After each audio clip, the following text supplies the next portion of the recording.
Rain और उसका group जैसे ही अंकल ब्रैम के घर पहुंचा, अंदर से गुस्से से तमतमाती आवाज आई। क्या तुम लोगों को दिखता नहीं?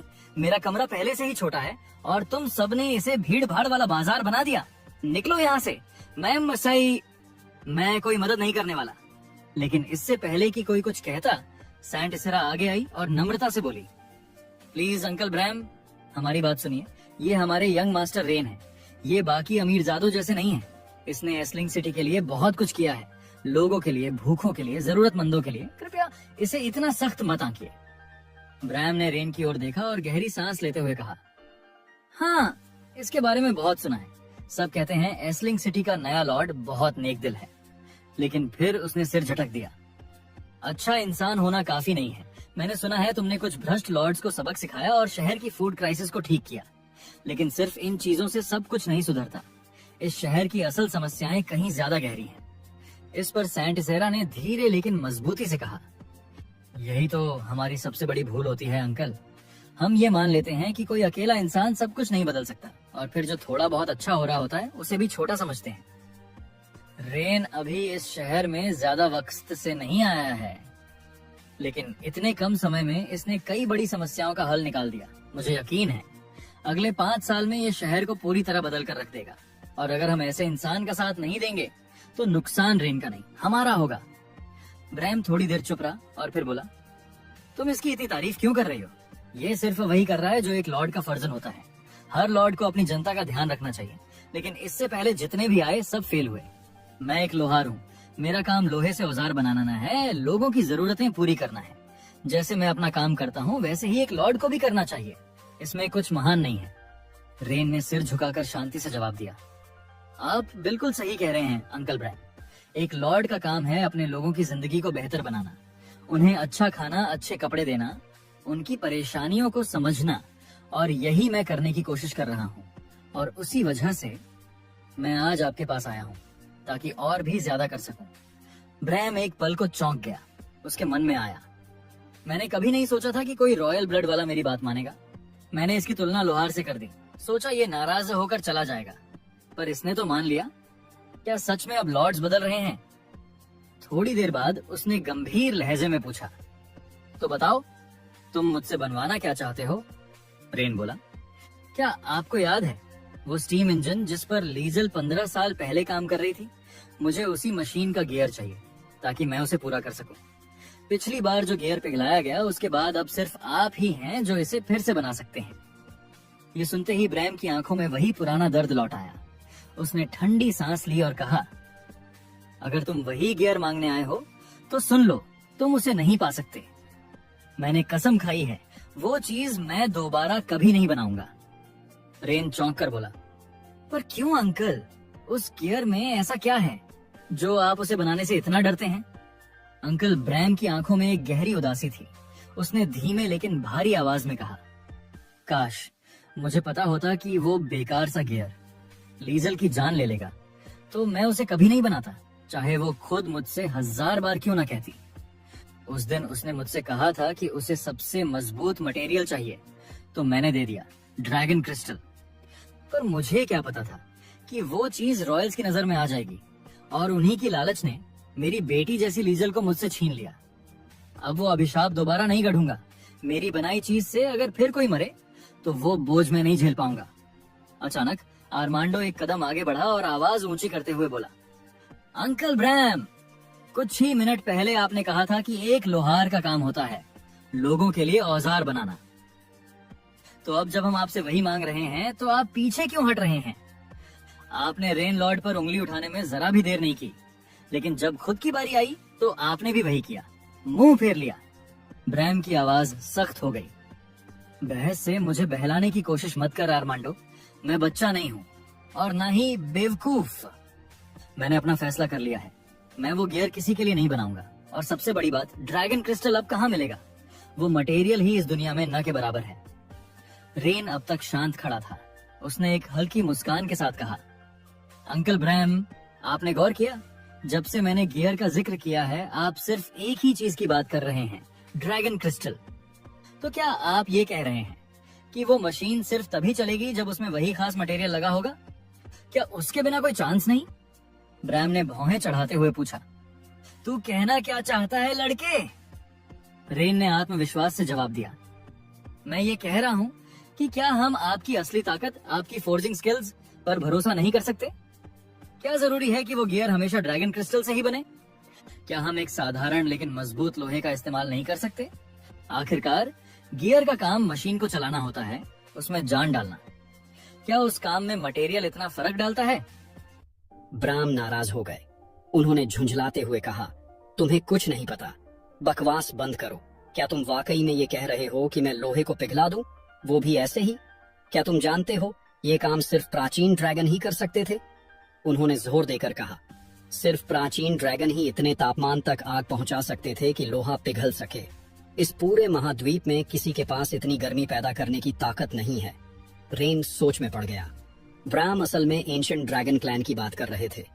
रेन को पता था कि ड्रैगन की आग बहुत ही भयानक गर्म होती है, शायद तभी वे आसानी से लोहा पिघला सकते थे। रेन ने स्वीकार किया कि ब्राम का फर्नेस सच में इतना गर्म नहीं हो सकता, तापमान काफी कम है। ब्राम ने भी दोहराया, ये सिर्फ मेरा फर्नेस नहीं, किसी के पास भी ऐसा फर्नेस नहीं है जो इतना तापमान बना सके। सुनो बच्चे, लोहा पिघलाना कोई मजाक नहीं है, ये काम छोड़ दो, ब्राम ने चेतावनी दी। रेन ने सिर हिलाया, आप सही हैं, अभी तक ऐसा कोई फर्नेस नहीं बना। फिर उसने चुनौती दी, लेकिन अगर मैं एक ऐसा फर्नेस बना दूं जो आसानी से लोहा पिघला सके, तो क्या आप लाइजल की मशीन के पार्ट्स बनाएंगे? ब्राम चौंक गए। क्या बक रहे हो तुम? अगर ऐसा फर्नेस बन गया तो ये फोर्जिंग की दुनिया में क्रांति होगी। हम वो सब बना सकते हैं जिसका हमने सिर्फ सपना देखा था। लेकिन फिर वो हंसे। तुम एक बच्चे हो और ऊपर से एक नोबल। नोबल्स को फोर्जिंग के बारे में क्या पता? ये सब तुम्हारे लिए बस ख्याली पुलाव है। रेन मुस्कुराया।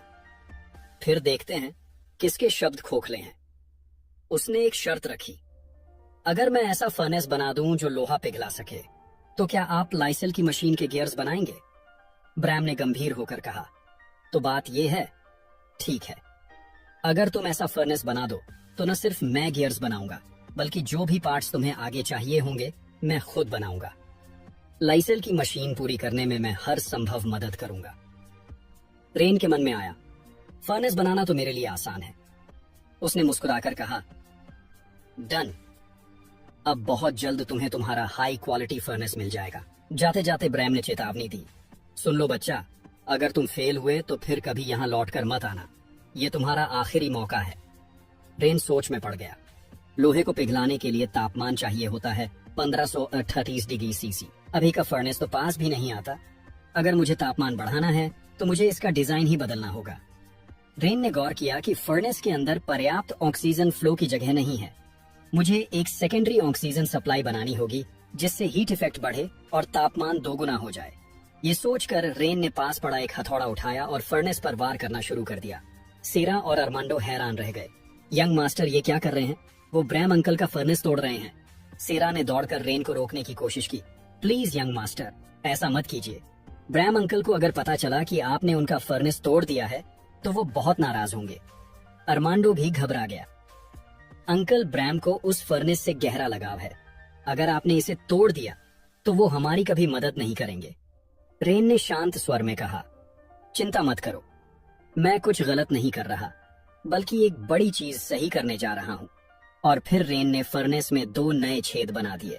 रेन ने फर्नेस की ओर इशारा करते हुए समझाया, अब इन 2 वेंट्स के जरिए ऑक्सीजन और हाइड्रोजन की सप्लाई पहले से कहीं ज्यादा बेहतर होगी।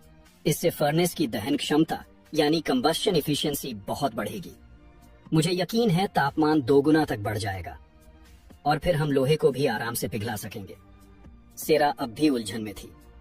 यंग मास्टर, मुझे आपकी बातों का कुछ भी समझ नहीं आया। मैं बस इतना जानना चाहती हूँ, क्या ये वाकई काम करेगा?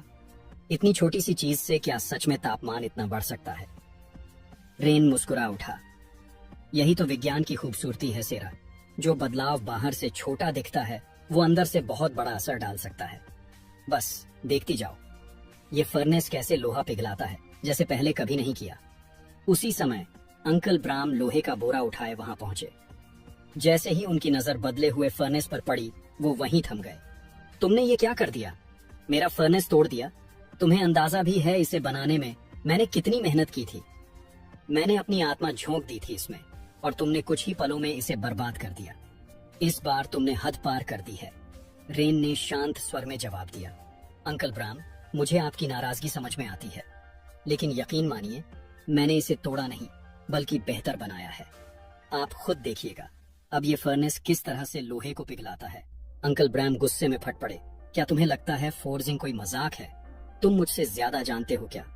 पूरी जिंदगी मैंने इसी कला में गुजारी है और मैं कह रहा हूँ तुमने मेरा फर्नेस बर्बाद कर दिया। लोहे को पिघलाना तो दूर, अब तो ये सामान्य चीजें भी नहीं पिघला पाएगा और इन 2 छेदों से तापमान तो और गिर जाएगा। रेन ने धीरे से कहा, आपके पास लोहा है ना, तो एक बार आजमा कर देख लीजिए, इस्तेमाल कीजिए, खुद देखिए। जब तक कोशिश नहीं करेंगे तब तक पता कैसे चलेगा? काफी देर तक अंकल ब्राम चुप रहे, फिर बड़बड़ाए।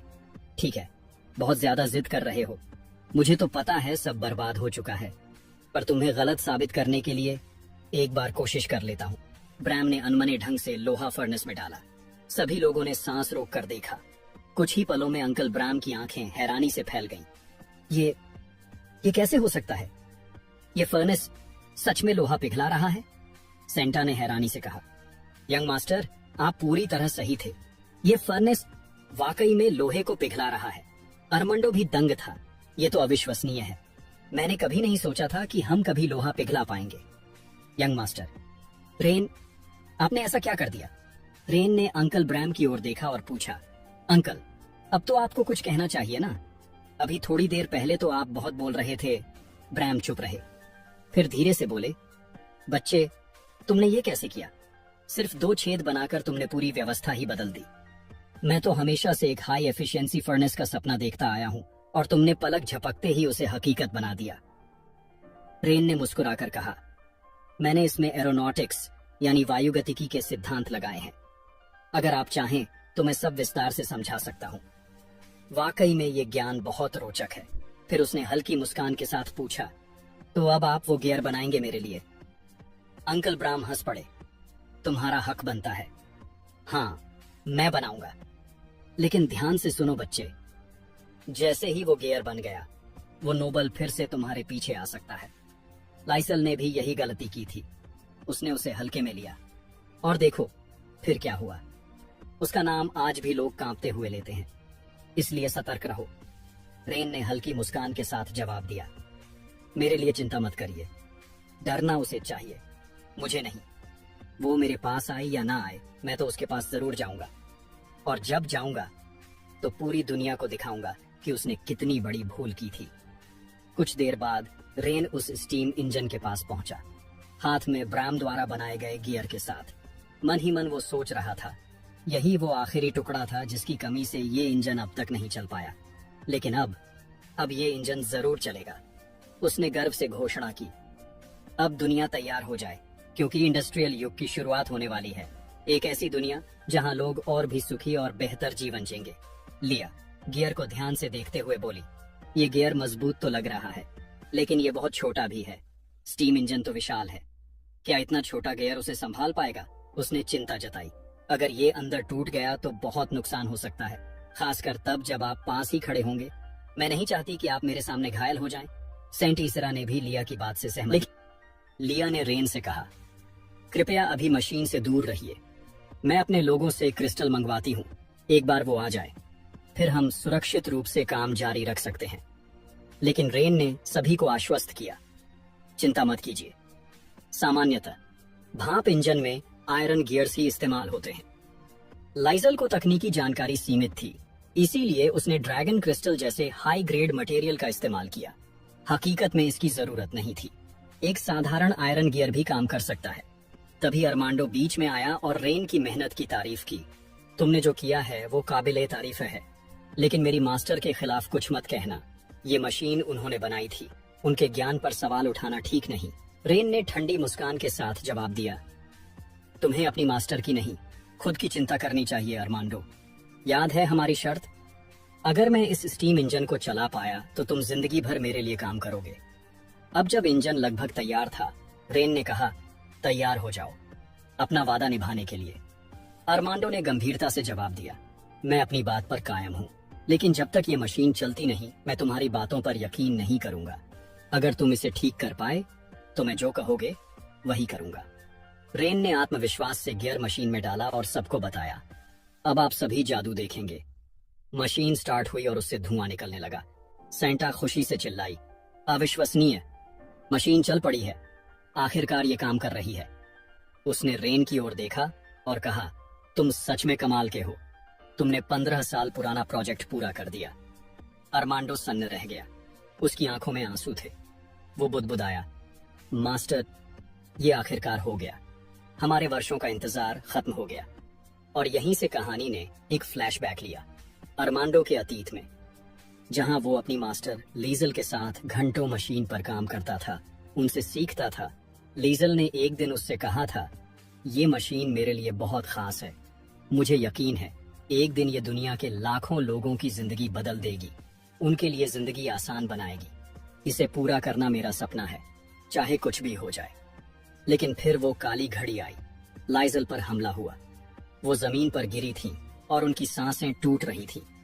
उन्होंने अरमांडो की ओर देखा और आखिरी शब्द कहे, इस मशीन को पूरा करना मेरा सपना था, लेकिन अब मैं नहीं कर पाऊंगी। अब ये सब तुम्हारे हवाले है, मुझे सिर्फ तुम पर भरोसा है, इसे मेरे लिए पूरा करना प्लीज। वर्तमान में अरमांडो फूट फूट कर रो रहा था। मेरी गुरु की आखिरी इच्छा, उनका सपना आज पूरा हो गया। मैंने कितनी बार कोशिश की थी, लेकिन हर बार असफल रहा। हर बार लगा जैसे मैं उनकी उम्मीदों पर खरा नहीं उतर सका। लेकिन आज ये सपना मेरी आंखों के सामने साकार हो गया। सेंट इसिरा ने धीरे से रेन से पूछा, क्या हमें अरमांडो को संभालना चाहिए? रेन ने मुस्कुराकर जवाब दिया, नहीं, उसे रोने दो। ये आंसू धूप के नहीं है, ये खुशी के आंसू हैं, जो उसने सालों से रोके रखे थे। जितना ज्यादा वो बहा लेगा, उतना ही बेहतर होगा उसके लिए। 3 घंटे बाद अंकल ब्राम ने रेन के पास आकर मजाक में कहा, सच कहूं, मुझे कभी उम्मीद नहीं थी कि तुम जैसी शक्ल वाला कोई लड़का इस मशीन को चला भी पाएगा।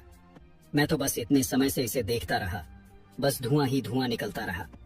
क्या ये स्मोकिंग मशीन है? इंसानों की तरह धुआं उड़ाती है? सेंटा हंसते हुए बोली, मैं भी यही सोच रही थी।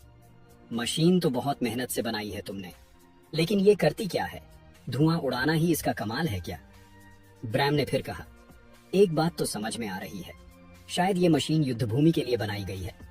सोचो, दुश्मनों के सामने अगर ये मोटा धुआं छोड़े तो सब घबरा जाए। असली मकसद शायद दुश्मन को डराना हो। रेन उन्हें सुनता रहा और मन ही मन सोचा, इन्हें सच में कुछ नहीं पता। लाइजल, तुम सच में एक जीनियस थी। ये लोग तो इस मशीन को देखकर भी नहीं समझ पा रहे कि ये करती क्या है, और तुमने इसे अकेले बना डाला था। फिर रेन ने सबकी ओर देखा और गंभीरता से कहा, आप सबने जितनी भी अटकलें लगाई, सब गलत थी। ये कोई स्मोकिंग मशीन नहीं है। मैं बताता हूं, ये असल में है क्या। ये है एक स्टीम इंजन, और यही है उस युग की नींव जिसे हम औद्योगिक क्रांति कहेंगे। ये मशीन भविष्य को आकार देने में एक बड़ा किरदार निभाने वाली है। चाहे बात कपड़ा उद्योग की हो, परिवहन की, या फिर युद्ध की मशीनों की, यही मशीन उन्हें चलाने की ताकत देती है। कह सकते हैं कि ये हर दूसरी मशीन के पीछे धड़कता हुआ दिल है। अंकल ब्रैम पूरी तरह से हैरान थे। औद्योगिक युग? वो तो जैसे किसी नई ही दुनिया का नाम सुन रहे थे। उन्होंने सेंट ईजरा की ओर देखा और पूछा, क्या तुम इसके बारे में कुछ जानती हो? वो मुस्कुराई और बोली, ये शब्द मैंने पहली बार सुना है, लेकिन अगर यंग मास्टर रेन कह रहे हैं कि ये जरूरी है, तो फिर यकीनन ऐसा ही होगा। रेन ने आगे समझाया, स्टीम इंजन बाकी मशीनों को चलाने में मदद करता है, चाहे कपड़ा बुनाई हो, माल ढोना हो, या हथियारों को ताकत देना हो। लगता है ये मानवता की सबसे महान रचनाओं में से एक है। और सबसे अच्छी बात, ये तो बस शुरुआत है। सेंट ईसरा का चेहरा अब उत्साह से चमकने लगा। अब मुझे सब समझ आ गया। यंग मास्टर रेन, आप तो सचमुच कमाल हैं। अंकल ब्रैम भी बोले, सुनने में तो ये सब बहुत अद्भुत लग रहा है, लेकिन क्या ये वाकई इतना जरूरी है? क्या ये सचमुच हर चीज में मदद कर सकता है? फिर मुस्कुराकर बोले, जब से तुमने सिर्फ 2 छेदों से फर्नेस को गर्म किया है, तब से मैं सोच रहा हूं, अगर सिर्फ इतने से तापमान इतना बढ़ सकता है, तो फिर हथियार और औजार बनाने के भी अनगिनत नए तरीके होंगे। अगर तुम्हें इनके बारे में कुछ भी पता है, तो कृपया मुझे बताना। रेन ने उन्हें आश्वासन दिया, जैसे ही मेरा स्टीम इंजन वाला काम पूरा होगा सबसे पहले मैं आपकी मदद करूंगा। चिंता मत कीजिए, आगे आने वाले समय में भी मुझे आपकी मदद की बहुत जरूरत पड़ेगी। उसने समझाया कि दुनिया एक बड़े बदलाव की कगार पर खड़ी है और वो सबको दिखाना चाहता है कि इंडस्ट्रियलाइजेशन से कितने फायदे हो सकते हैं। वो एक ऐसी दुनिया की कल्पना करता है जहां जादू और उद्योग दोनों साथ साथ चलें, और अगर वो इस धरती को उस मुकाम तक नहीं ले जा पाया तो फिर वो रेन एडगर कहलाने के लायक ही नहीं। रेन के शब्दों में जैसे आग थी, उसका सपना, उसकी महत्वाकांक्षा सब जाहिर हो रहा था। तभी रोसलिन दौड़ती हुई आई और बोली, लेडी प्रिका आपके इलाके में आ चुकी हैं। रेन का चेहरा खुशी से खिल उठा। अरे मेरी बहन आ गई, ये तो कमाल की खबर है। वो तुरंत उस प्रोजेक्ट के बारे में सोचने लगा जो लगभग पूरा हो चुका था, लेकिन साथ ही एक बड़ी परेशानी थी, पैसों की तंगी। उसने सोचा, ये तो एकदम सही मौका है बहन से मदद मांगने का। मेरी दूसरी बहन काफी अमीर है, अगर वो मेरी सिटी में निवेश कर दे तो सारी समस्याएं हल हो सकती हैं। इस ख्याल से उसका दिल खुशी से झूम उठा। रोसलिन ने और बताया, लेडी प्रिका आपके लिए एक खास तोहफा भी लाई है। उन्होंने कहा है कि आप उनसे तुरंत मिलें ताकि वो खुद आपको वो चीज सौंप सकें। रेन की उत्सुकता और बढ़ गई। वो मुस्कुराकर पूछ बैठा, तुमने देखा क्या वो तोहफा क्या है? मैं तो अब और इंतजार नहीं कर पा रहा। रेन सोचने लगा, मेरी बड़ी बहन तो हमेशा से मुझे बिगाड़ती आई है, शायद ढेर सारा सोना लाई है। अब तो मुझे पैसे मांगने की शर्म भी नहीं झेलनी पड़ेगी, क्योंकि इस बार तो वो खुद मेरे ऊपर पैसे लुटा रही है। वो मन ही मन गर्व से सोच रहा था, एंडर परिवार सचमुच दुनिया का सबसे बेस्ट परिवार है। लेकिन तभी रोसलिन ने जो बताया उसने रेन को झकझोर कर रख दिया। उसने कहा, लेडी प्रिका सिर्फ दौलत नहीं लाई है, उन्होंने साथ लाया है ढेर सारी खूबसूरत और जवान लड़कियां जिनकी उम्र 18 से 20 के बीच है। रोसलिन हंसते हुए बोली, लगता है लेडी प्रिका को अच्छी तरह पता है कि यंग मास्टर को कौन सा तोहफा पसंद आएगा। रेन अवाक रह गया। कुछ देर बाद रेन अपनी हवेली में पहुंचा और प्रिका से मिला। वो गर्मजोशी से उसका स्वागत करते हुए बोली, तुम तो बहुत बड़े हो गए हो, तुम्हें पता ही नहीं मैं तुम्हें कितना मिस करती हूँ। रेन मुस्कुराते हुए बोला, मैंने भी आपको मिस किया है, लेकिन मुझे आपसे एक जरूरी सवाल पूछना है। उसने पीछे खड़ी लड़कियों की ओर इशारा किया और पूछा, आप उन्हें साथ क्यों लाई हैं? प्रिका हंसने लगी, अरे ये क्या सवाल हुआ? कहीं तुम ये तो नहीं कह रहे कि तुम्हें इनमें से कोई पसंद नहीं आई? क्या इन सब में से कोई भी तुम्हारे टाइप की नहीं है? रेन ने झट से कहा, नहीं नहीं, बात वो नहीं है, लेकिन जब से ये सब यहाँ आई हैं, लोग मुझे अजीब निगाहों से देखने लगे हैं। जो लोग पहले मेरा सम्मान करते थे अब अजीब तरह से देख रहे हैं। मुझे बहुत असहज महसूस हो रहा है, इसलिए जानना चाहता हूँ आप उन्हें लेकर क्यों आई हैं? प्रिका ने भौहें चढ़ाईं और बोली, ओह ऐसा है, क्या यहाँ के लोगों में सच में इतनी हिम्मत है कि ये अपने स्वामी का अपमान कर सके? रेन को साफ समझ आ गया कि उसकी बहन सब कुछ अच्छी तरह समझ रही है, लेकिन फिर भी जानबूझकर अनजान बन रही थी। वो सोचने लगा, मैंने लिया के सामने अपनी एक बहुत अच्छी छवि बना रखी थी, लेकिन अब सब कुछ बर्बाद हो गया। अब तो वो यही सोच रही होगी कि मैं कोई बेशर्म बेहुदा इंसान हूँ जो अब तक शरीफ बनने का नाटक कर रहा था। उसने प्रिका की तरफ मुड़कर कहा, दीदी प्लीज समझने की कोशिश करो, जरा लिया को देखो, उसके चेहरे पर सब कुछ साफ दिख रहा है। वो जो हमेशा मेरे साथ हंसती और नरम रहती थी, अब उसकी आंखों से गुस्सा बरस रहा है, जैसे अभी मार ही डालेगी। बस अब और मजाक मत करो। प्रिका मुस्कुराई और बोली, ओह तो एलिस को सच में फर्क पड़ रहा है तुम्हारे बर्ताव से। इसका मतलब वो तुम्हारी परवाह करती है। ईमानदारी से कहूं तो रैन, तुम बहुत लकी हो, तुम्हारे आसपास के लोग तुमसे सच्चा लगाव रखते हैं। रेन ने गहरी सांस ली और मिन्नत भरे लहजे में कहा, दीदी प्लीज एक पल के लिए चुप रहो, तुम अपनी बातों से मुझे फंसा रही हो और ये मजाक अब बहुत लंबा हो गया है। बस ये बताओ कि तुम इन सारी लड़कियों को यहाँ क्यों लाई हो? मुझे तो याद नहीं कि मैंने तुमसे कभी किसी को बुलाने को कहा था। आखिरकार प्रिका बोली, ठीक है बताती हूँ, लेकिन पहले इतना ड्रामा मत करो। मैं इन्हें उस चिट्ठी की वजह से लाई हूँ जो तुमने मुझे भेजी थी। रेन चौंक गया, क्या सिर्फ एक चिट्ठी की वजह से? प्रिका ने सिर हिलाया और कहा, हाँ वही चिट्ठी जिसमें तुमने लिखा था कि तुम्हें रोसलिन बहुत पसंद है और तुम उसे अपने पास रखना चाहते हो। वो पढ़ते ही मुझे लगा मेरा छोटा भाई अब बड़ा हो गया है, तो मैंने सोचा कि तुम्हें खुश करने के लिए कुछ करना चाहिए। मैंने सोचा अगर तुम्हारे पास विकल्प होंगे तो शायद तुम्हें कोई उपयुक्त साथी मिल जाए। इसलिए मैंने अलग अलग तरह की लड़कियों को लाया ताकि शायद तुम्हारे स्वाद की कोई मिल जाए। रेन हक्का बक्का रह गया। रुको, कब कहा मैंने कि मुझे रोसलिन पसंद है? तुमने मेरे खत को गलत समझा। मैं उसे यहाँ इसलिए लाना चाहता था क्योंकि वो बहुत प्रतिभाशाली है, न कि इसलिए कि मुझे उससे कोई लगाव है। प्रिका जोर से हंसने लगी। ओह, ऐसा है क्या? तो फिर लगता है मैंने कुछ ज्यादा ही सोच लिया। लेकिन सच बताऊं, मुझे खुद रोसलिन बहुत पसंद है। बहादुर है, खूबसूरत है, और अगर तुम्हें वो पसंद होती भी तो क्या बुरा था? मैं तुम्हारी बड़ी बहन हूँ, मुझसे शर्माने की क्या जरूरत? फिर उसने लिया की तरफ मुड़कर कहा, वैसे एलिस, तुमसे कुछ पूछना था। अगर तुम्हारा युवा स्वामी एक से ज्यादा पत्नियां रखना चाहे तो क्या तुम्हें दिक्कत होगी? चिंता मत करो, वो तुम्हें नजरअंदाज नहीं करेगा। रेन बीच में ही बोल पड़ा, दीदी प्लीज ऐसे मत बोलो। लिया धीरे से आगे बढ़ी और शिष्टता से बोली, मिस प्रिशा, लगता है आप मजाक कर रही हैं, लेकिन मैं सिर्फ युवा स्वामी की दासी हूँ। मुझे उनके निजी जीवन पर कोई टिप्पणी करने का अधिकार नहीं है। वो एक विवाह करें या कई, ये उनका निर्णय है। सच कहूं तो मुझे नहीं पता कि मैं उनके लिए कितनी मायने रखती हूँ। वो पल भर के लिए रुकी, फिर हल्की सी मुस्कान के साथ जोड़ा, लेकिन शायद आपके आने से मुझे एक बात याद आ गई। मैं सिर्फ एक दासी हूँ। रेन ने उसकी ओर देखा और कोमल स्वर में कहा, प्लीज गलत मत समझो, दीदी सिर्फ मजाक कर रही थी। तुम्हें दिल पर लेने की जरूरत नहीं है। लेकिन प्रिका ने देखा कि लिया के हाथ कांप रहे थे।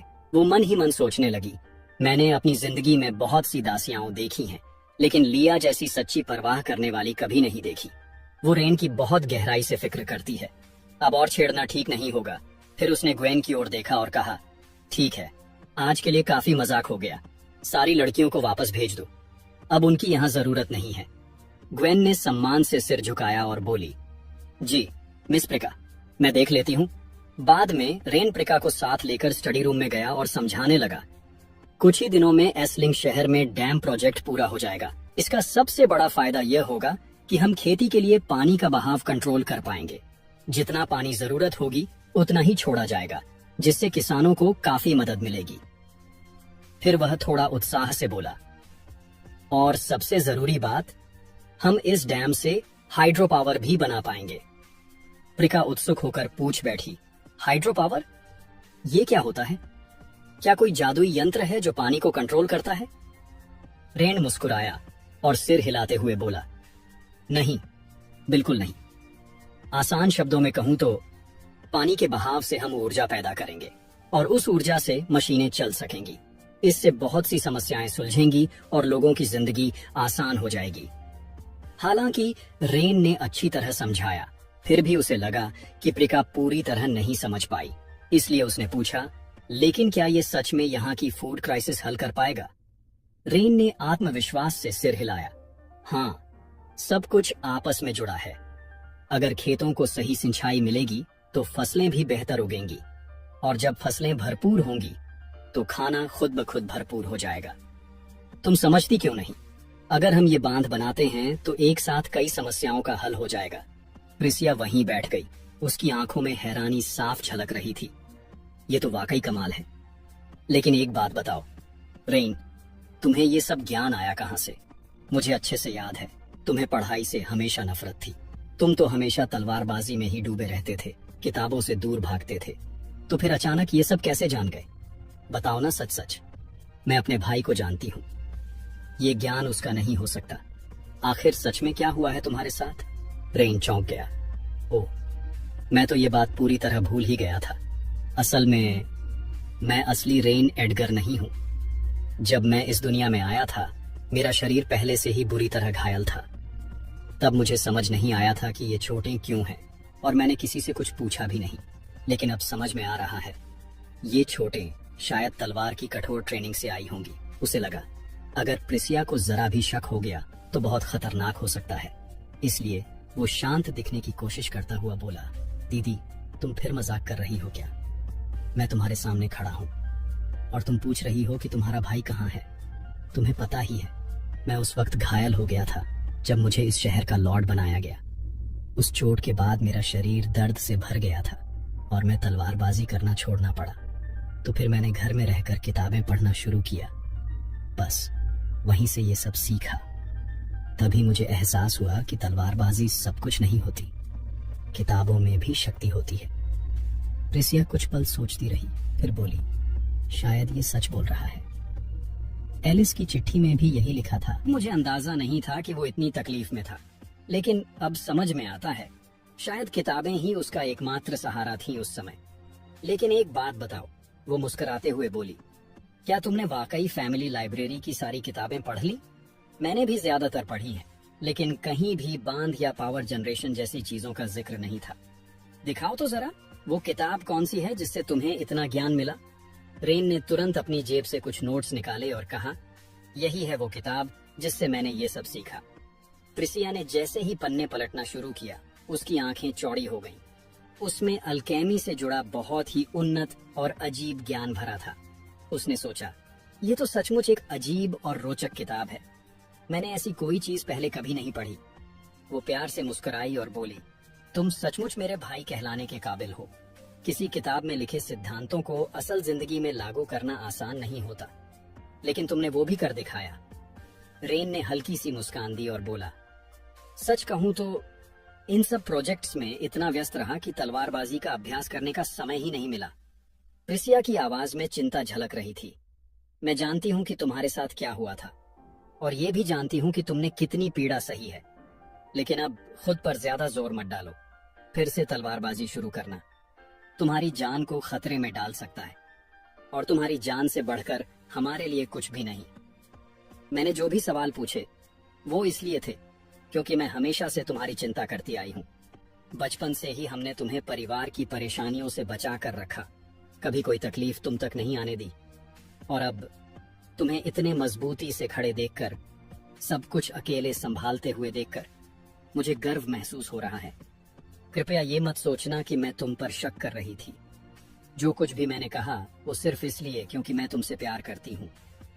रेन ने मुस्कुराकर अपनी बहन को भरोसा दिलाया, अब तुम्हें चिंता करने की कोई जरूरत नहीं। मैं अब पूरी तरह ठीक हूँ, और आप सबके सहयोग से इतना सक्षम बन चुका हूँ कि सब संभाल सकूं। प्रिसिया की आंखों में भावनाओं की चमक थी। ये सुनकर सच में बहुत अच्छा लगा। लेकिन रेन, एक बात हमेशा याद रखना, चाहे जो हो जाए, चाहे दुनिया जितनी भी बदल जाए, तुम्हारी बहन हमेशा तुम्हारे साथ खड़ी रहेगी।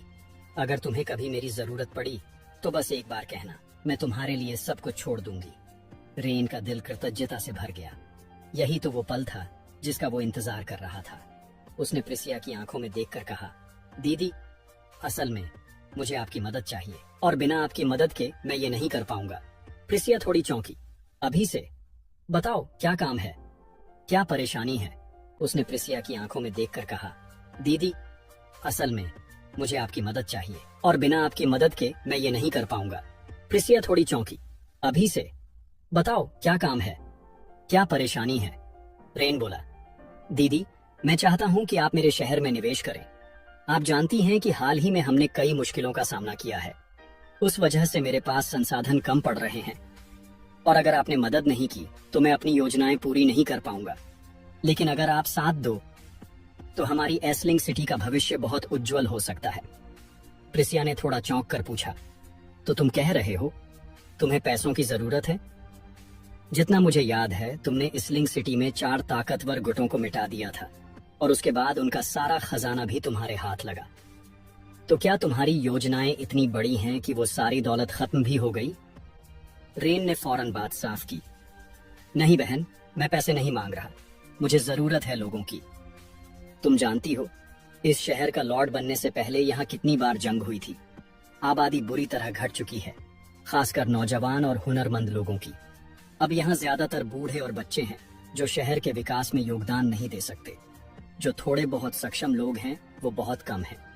इतने से तो ये शहर फिर से खड़ा नहीं हो सकता। प्रीका ने कहा, तो तुम मुझसे अपने इलाके के कुछ लोगों को भेजने को कह रहे हो? रेन मुस्कुराया और सिर हिलाया, बिल्कुल, मुझे कारीगर, किसान और जादूगर चाहिए, ऐसे हुनरमंद लोग जो वाकई इस शहर को आगे बढ़ा सकें। मैं ये मुफ्त में नहीं मांग रहा। मैं वादा करता हूँ कि जो भी लोग तुम भेजोगी वो यहाँ आरामदायक जिंदगी जिएंगे। जब उनका काम खत्म होगा और वो तुम्हारे पास लौटेंगे तो वो खुश होकर लौटेंगे। मैं उन्हें आधुनिक ज्ञान और तकनीक की ट्रेनिंग भी दूंगा ताकि वे अपने अपने क्षेत्रों में और भी कुशल बन सकें। ये हम दोनों की टेरिटरी के लिए फायदेमंद होगा।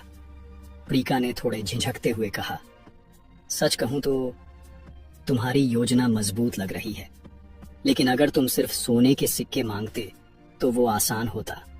अपने इलाके की रीढ़ कहे जाने वाले लोगों को भेजना मेरे लिए बहुत मुश्किल है। हर टेरिटरी की ताकत ऐसे ही लोगों पर टिकी होती है, उनके बिना कोई इलाका आगे नहीं बढ़ सकता। तो मेरे प्यारे छोटे भाई, क्या तुम वाकई सोचते हो कि मैं इतनी आसानी से उन्हें छोड़ दूंगी? रेन ने नरमी से याद दिलाया, बहन, तुमने खुद कहा था कि तुम मुझे पूरा समर्थन दोगी। अब अपने शब्दों से पीछे मत हटो, और ईमानदारी से कहूं तो इससे सिर्फ मेरा शहर नहीं, तुम्हारा भी फलेगा फूलेगा। जैसे जैसे मेरा शहर बढ़ेगा, तुम्हारा प्रभाव भी बढ़ेगा। हम सब भाई बहन फिर से मजबूत होंगे। प्रीका हंसते हुए बोली, अरे मैं तो मजाक कर रही थी छोटे भाई, जरूर मदद करूंगी। अगर वादा किया है तो उसे निभाऊंगी भी। तुमने तो मेरी बात को सीरियसली ले लिया। मैं वादा करती हूँ, जब मैं वापस जाऊंगी तो कुछ बेहद काबिल लोग तुम्हारे शहर के लिए भेजूंगी, लेकिन उससे पहले मैं खुद अपनी आंखों से नतीजे देखना चाहती हूँ। मैं यकीन करना चाहती हूँ कि तुम जो कह रहे हो वो सिर्फ बातें नहीं हैं। मुझे वो सब दिखाओ जो तुमने अब तक किया है, तभी मुझे भरोसा होगा कि मेरे लोग यहाँ अपना समय बर्बाद नहीं करेंगे, बल्कि हमारे दोनों शहरों का भविष्य बेहतर बनाएंगे। रेन ने आत्मविश्वास से जवाब दिया, अगर तुम्हें नतीजे चाहिए तो मुझे खुद को साबित करने में कोई आपत्ति नहीं। मैं तुम्हें दिखाऊंगा कि इंडस्ट्री की ताकत असल में होती क्या है। बाद में प्रीका ग्वेन से मिलने गई। उसका चेहरा खुशी से चमक रहा था। उसने कहा, जानती हो ग्वेन, आज मुझे बहुत गर्व महसूस हो रहा है। इतने सालों तक रेन हमें बस एक बच्चा ही लगा करता था। हम हमेशा डरते थे कि वो हमारे बिना कैसे जिएगा, लेकिन अब उसे देखकर, उसकी परिपक्वता देखकर दिल को जो सुकून मिला है वो शब्दों में बयां नहीं कर सकती। और सबसे ज्यादा खुशी इस बात की है कि वो उस घटिया सम्राट का पिट्ठू नहीं बना। उसने अपने लिए सोचना सीखा है और अब वो अपने विचारों को हकीकत में बदलने की ताकत रखता है। ग्वेन ने भी सहमति में सिर हिलाया। बिल्कुल सही कहा आपने। हमारे यंग मास्टर रेन न सिर्फ बेहद टैलेंटेड हैं, बल्कि वो दिन रात मेहनत भी कर रहे हैं। वो अपने दिल और जान से शहर को आगे बढ़ाने में लगे हैं। अगर रेन ऐसे ही मेहनत करते रहे तो मैं गारंटी देती हूँ वो बहुत आगे जाएंगे। प्रीका ने गर्व से कहा, ये देखकर मैं हैरान हूँ कि मेरा भाई अपनी बुद्धिमत्ता से कितनी तरक्की कर रहा है, लेकिन दिल का एक कोना कड़वाहट से भर गया है, क्योंकि उसने पूरी जिंदगी मार्शल आर्ट्स सीखने में लगा दी और अब वो उन्हें इस्तेमाल ही नहीं कर सकता, सिर्फ उस घटिया सम्राट की वजह से। अगर उसने रेन को जहर न दिया होता तो रेन आज दिमाग और ताकत दोनों से अव्वल होता। उसने गुस्से से दांत भींचे और कहा, सम्राट को इसकी सजा भुगतनी होगी। उसने जो जहरीला वार किया, अब उसकी कीमत उसे चुकानी पड़ेगी। अब समय आ गया है कि सम्राट के बेटों में से किसी एक को मरना होगा, ताकि वो समझ सके मेरे छोटे भाई को नुकसान पहुंचाने की कीमत क्या होती है। उसने ग्वेन को आदेश दिया, सारे राजकुमारों पर निगरानी रखो। जैसे ही कोई सही टारगेट मिले उसे खत्म कर दो। सम्राट ने बहुत बड़ी गलती की है और अब उसे इसकी सजा जरूर मिलनी चाहिए। ग्वेन ने आश्वस्त करते हुए कहा, आप चिंता मत कीजिए, सब कुछ मैं संभाल लूंगी और ये भी तय करूंगी कि किसी को कुछ पता न चले। इस बीच प्रीका के दिल में आग जल रही थी।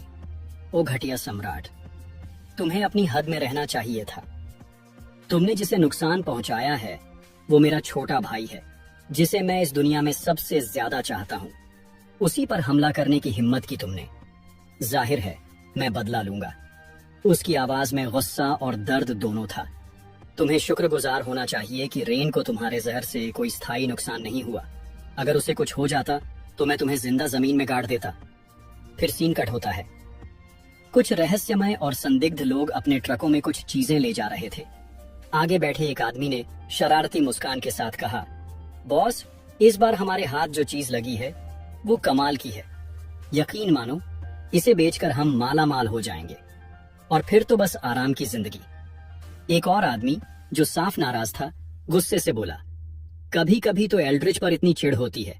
सारा काम हम करते हैं, माल ढोना, खरीदार ढूंढना, और फिर भी मुनाफे का बड़ा हिस्सा उसी हरामी को देना पड़ता है। पास खड़े एक और आदमी ने भी हामी भरी। बिल्कुल सही कहा, सारा रिस्क हम लेते हैं और वो बस आराम से बैठकर कमाई करता है। अब तो दिल करता है छोड़ ही दूं सब। कोई इतना निकम्मा होकर भी कैसे पैसे बना सकता है। इतने में उनका बॉस बीच में टपक पड़ा।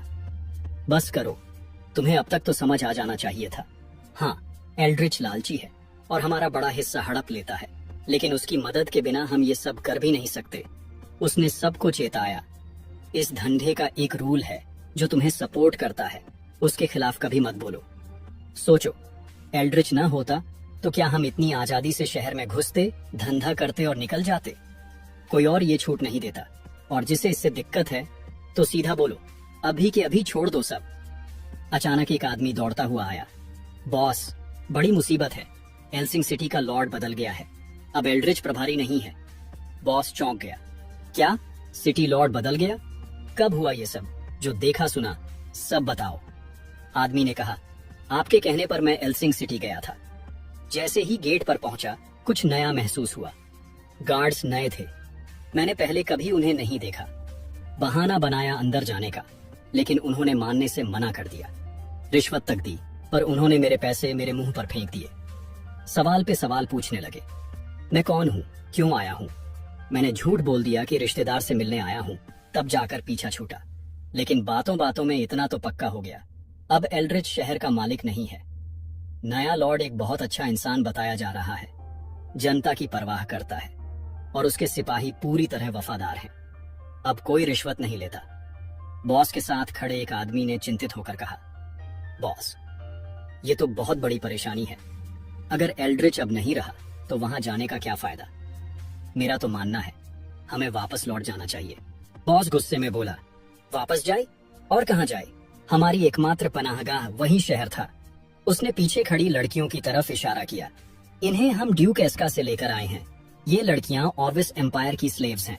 उनके लिए हम ड्यूक को 3000 गोल्ड कॉइन्स के कर्जदार हैं।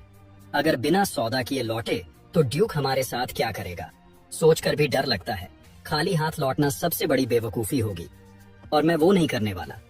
एक और आदमी ने हामी भरी, लेकिन बोला, बात तो आपकी सही है बॉस, लेकिन अगर नया लॉर्ड हमारा धंधा ही न समझे, अगर वो हमें जेल में डाल दे तो वो और भी बड़ा नुकसान होगा।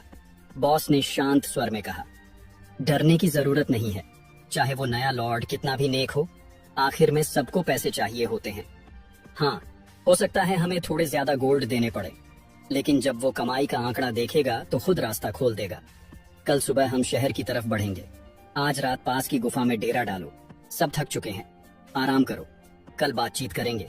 अगर नया लॉर्ड मान गया तो आगे के सौदे बहुत आसान हो जाएंगे। इतने में एक मोटा आदमी उल्लास से बोला, बॉस, तो क्या आज रात थोड़ी मौज मस्ती कर लें? एक और आदमी ने उसका समर्थन करते हुए कहा, हाँ बॉस, कौन जाने शहर से जिंदा लौट भी पाएंगे या नहीं। कम से कम आखिरी बार थोड़ा मजा तो कर लें। अगर कल मरना ही है तो कम से कम बिना पछतावे के मरेंगे। बॉस हल्की सी मुस्कान के साथ बोला, ठीक है, लेकिन याद रखना, गाड़ी में जो लाल बालों वाली लड़की है उसे हाथ मत लगाना। वो हमारे लिए अहम है। बाकी के साथ जो करना है करो, लेकिन वो लड़की ऑफ लिमिट्स है। इतना सुनते ही आदमियों के चेहरे चमक उठे। वे कारवां की ओर लौटते हुए एक दूसरे से मजाक करने लगे कि आज की रात कितनी मजेदार होने वाली है। बाकी लोग गुफा के पास डेरा डालने लगे। तभी दो आदमियों ने गाड़ी में से एक रोती हुई लड़की को बाहर घसीटा। वह गिड़गिड़ा कर बोली, कृपया हमें जाने दो, हमने तुम्हारा कुछ नहीं बिगाड़ा। मोटा आदमी हंसते हुए बोला, चिंता मत कर प्यारी, मैं बहुत शरीफ आदमी हूँ, तुम्हें कोई तकलीफ नहीं दूंगा। लेकिन उसके शब्दों के विपरीत उसकी आंखों और हरकतों में कुछ और ही झलक रहा था। वह धीरे धीरे उसके और करीब आने लगा। तभी पीछे से एक तेज आवाज गूंजी, हमारे इलाके के पास इस तरह की हरकत करने की हिम्मत कैसे हुई तुम्हारी? कैमरा घूमता है और सामने आती है रॉसलिन। मोटा आदमी घूमते हुए हैरानी से बोला, इतनी रात गए, एक लड़की, और वो भी अकेली? उसने संदेह भरी नजरों से रॉसलिन को देखा और पूछा, तू चाहती क्या है? रॉसलिन ने तीखे स्वर में जवाब दिया, सवाल तो मुझे तुमसे करना चाहिए, तुम लोग कौन हो? यहाँ